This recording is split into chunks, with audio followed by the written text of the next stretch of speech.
ఈ location correct ఎక్కడ ఉందండి? Madhapur Ayyappa society second street. I'll be there in నేను లొకేషన్ షేర్ చేస్తాను. Thank you. Thank you. Okay. ఓయ్, అరే రే రే రే రే, మేడం పొద్దున్నే డల్గా ఎందుకున్నారు?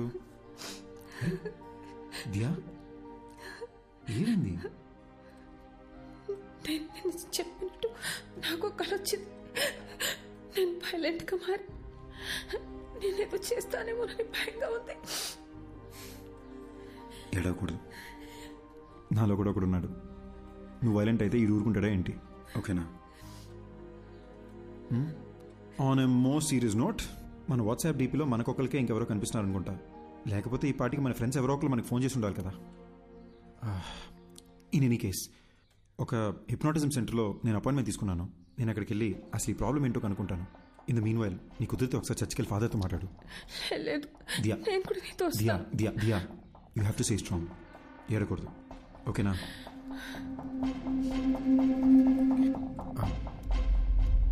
వెనక ఏంటి బాబు? కొంచెం ఆ ఫోటో ఒకసారి తుడిసేవా? దుమ్ము పడ్డట్టుంది. అలాగే.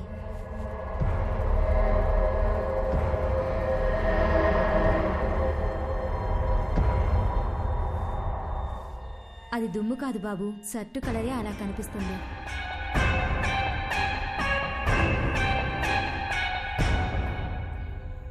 మిస్టర్ రిషి, మీరు శ్మశానానికి వెళ్ళారు. అక్కడ ఓ కాలుతున్న బాడీని చూశారు. అలాగే ఇంటికి వచ్చేశారు. ఆ భయం, ఆ టెన్షన్, ఆ ప్రెషర్ వల్లే మీరు అలా ఊహించుకుంటున్నారు. మీ ఫేస్బుక్, వాట్సాప్ డీపీల్లో ఇంకో మనిషి ఎవరో కనిపిస్తున్నారని చెప్తున్నారు కదా, అదంతా మీ భ్రమ. మీకు మాత్రమే కనిపిస్తున్నాడంటే పర్వాలేదు, మీ ఆవిడికి కూడా అద్దంలో వేరే మనిషి కనిపిస్తున్నారని చెప్తున్నారు. అదే నాకు చాలా సిల్లీగా అనిపిస్తోంది. I'm a PhD in hypnotherapy. Me problems అన్ని ఫ్రాక్షన్ ఆఫ్ సెకండ్స్ లో సాల్వ్ చేస్తాను. ఆ సోఫాలో వెళ్ళి కూర్చోండి. ఇలాంటి కేసులు డీల్ చేయడంలో నాకు ఓ థ్రిల్ ఉంటుంది. ఏంటి అలా కంగారు పడుతున్నారేంటి? అద్దంలో చూడండి. సార్, అర్థం చూడాలంటే కొంచెం టెన్షన్ ఉంది సార్. రిషి, నేను ఇక్కడే ఉన్నాను కదా, ధైర్యంగా చూడొచ్చు మీరు.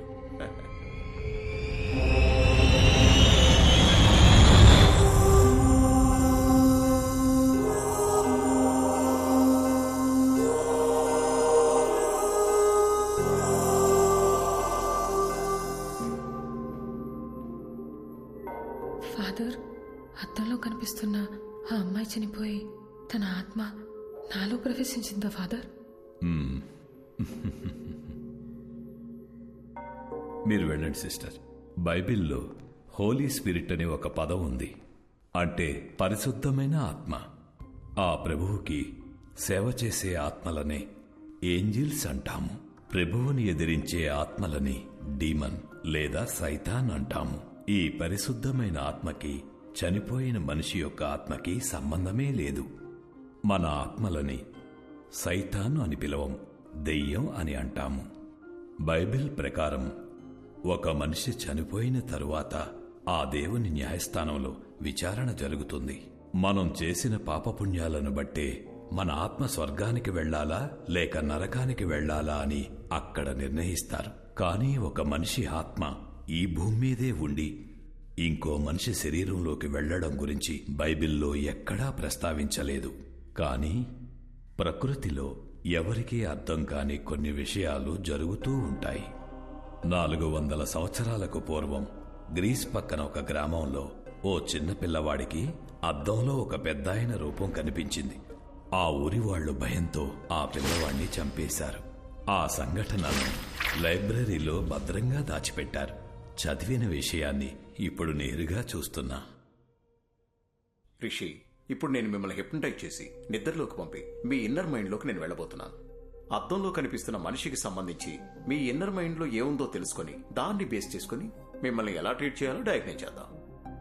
మీరిప్పుడు నా థంబ్ ఫింగర్ మాత్రమే చూస్తున్నారు, నా వేలినే చూస్తున్నారు. Focus on my thumb finger. Full కాన్సంట్రేషన్తో మీరు నా వేలిని చూస్తున్నారు. మెల్లగా నిద్రపోతున్నారు, నిద్రపోతున్నారు, నిద్రపోతున్నారు. Okay, relax. అద్దంలో కనిపిస్తున్న మనిషి ఎవరు? అతన్ని ఇంతకు ముందు ఎప్పుడైనా చూసారా? మీరు శ్మశానానికి వెళ్ళారు కదా, అక్కడ మీకు ఏం జరిగింది? ఏం జరిగింది? మీరు అలా సైలెంట్గా ఉంటే ఎలా? మీరు చెప్తే కదా నాకు తెలిసేది. మీరు మాట్లాడకుండా అలా సైలెంట్గా ఉంటే ప్రాబ్లం ఎలా సాల్వ్ అవుతుంది? హలో, మీరైనా చెప్పండి, అసలు ఈయన బాడీలోకి మీరు ఎలా వచ్చారు? హలో, ఎక్స్క్యూజ్ మీ, మీరు నిద్రపోయి ఆయన నిద్రపోతే నాకు ఆన్సర్ ఎవరు ఇస్తారండి? టెక్నాలజీ అడ్వాన్స్ అయ్యే కొద్దీ చాలా రియలిస్టిక్ గా తీస్తున్న హారర్ మూవీస్, ఈ దెయ్యాలకు సంబంధించిన యూట్యూబ్ వీడియోలు ప్రజలకు దెయ్యం ఉందని నమ్మిస్తున్నాయి. అనవసరంగా కంగారు పడకండి. మెడికల్ సైన్స్ ఎంతో డెవలప్ అయ్యింది. దీనికి అడ్వాన్స్ ట్రీట్మెంట్ ఉండే ఉంటుంది.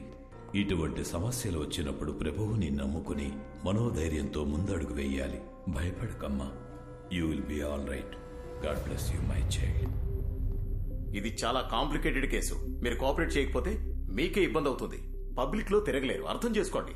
Try to understand the situation ఋషి. అరే బట్ట, ఎస్, నీకు అసలు బుద్ధి ఉందా? ఒక మనిషి అక్కడ ప్రశాంతంగా పడుకుంటుంటే చెప్పు చెప్పు అని చిరాకు పెడతావేంటి? వాడిని కంట్రోల్లో ఉన్నాడా? నువ్వు హిప్నాటిస్ట్ డాక్టర్వా? ఒళ్ళు మెలిసిపెట్టి అలాంటి కుర్చీలో కూర్చోబెడితే ఎవరైనా పడుకుంటాడు. ఆ మాత్రం దానికి కంట్రోల్ బిల్డప్ చెప్పు తెచ్చుకుంటారంటే నీ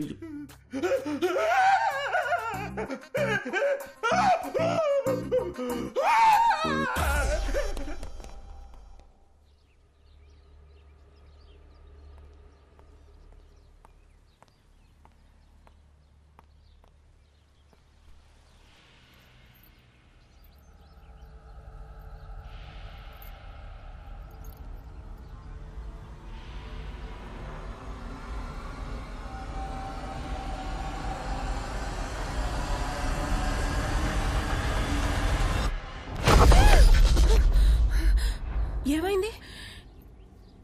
ఏం లేదు అత్తయ్య, చూస్తున్నానంతే. ఏంటమ్మా ఇది ఇంత ఇర్రెస్పాన్సిబుల్ గా ఉన్నారు? రాత్రంతా ఫోన్ ట్రై చేస్తుంటే ఎవ్వరూ ఎత్తరే, నువ్వు ఎత్తవు, నా కొడుకు ఎత్తడు.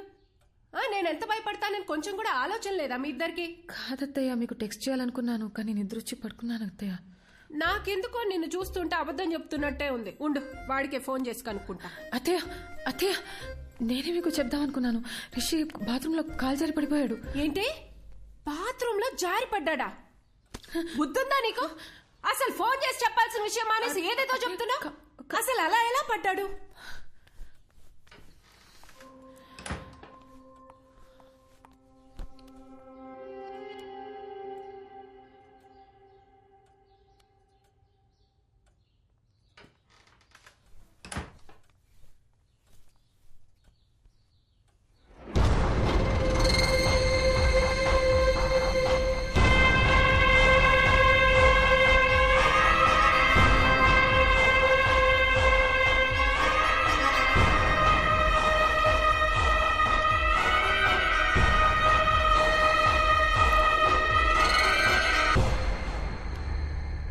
Hello Diya, 1 minute, Bluetooth on చేస్తున్నా.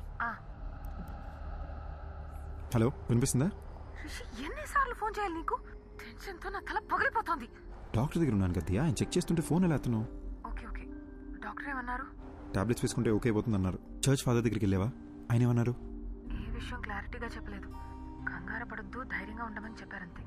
అసలు విషయం మర్చిపోయాను. ఇప్పుడే అత్తయ్య వచ్చి వెళ్ళారు. అమ్మొచ్చిందా? అవును, మనం ఫోన్ ఎందుకు ఎత్తలేదని బాగా తిట్టారు. గట్టిగా అడిగేసరికి నువ్వు బాత్రూంలో స్లిప్ అయి పడిపోయావని చెప్పాను. నిన్ను అడిగితే నువ్వు కూడా అదే చెప్పు, సరేనా? నేను చూసుకుంటాలే. రిషి, ఒంటరిగా ఉండాలంటే చాలా భయం వేస్తుంది. త్వరగా వచ్చేసాయి. ఓసారి నా శ్మశానం దగ్గరికి వెళ్ళి ఇలాంటి ఇద్దరు ఎవరైనా చనిపోయారేమో అని చెక్ చేసుకుంటా. నువ్వేం టెన్షన్ పడకు, నేను తొందరగా వచ్చేస్తాలే.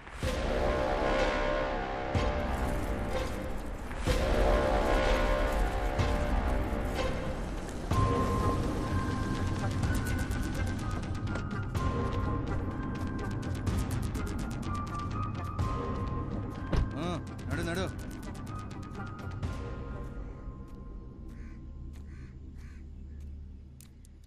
అవ్వా, ఇక్కడికి 30-35 వయసున్న ఒక అబ్బాయి అమ్మాయి సవాలు ఏమైనా వచ్చాయా? ఇదే మాట అడిగి ఇందాక పోలీసులు వచ్చి నా కొడుకును కూడా పట్టుకుపోయినారు. ఎవరు సచ్చారో ఏవో గాని మా ప్రాణాలు తోడేస్తున్నారు బాబు. నిన్నొచ్చిందే 2 శవాలు, అవి ముసలోళ్ళవి. అడిగిందే అడిగి మమ్మల్ని వేపుకు తింటున్నారు. పోవయ్యా. థ్యాంక్స్ అవ్వా.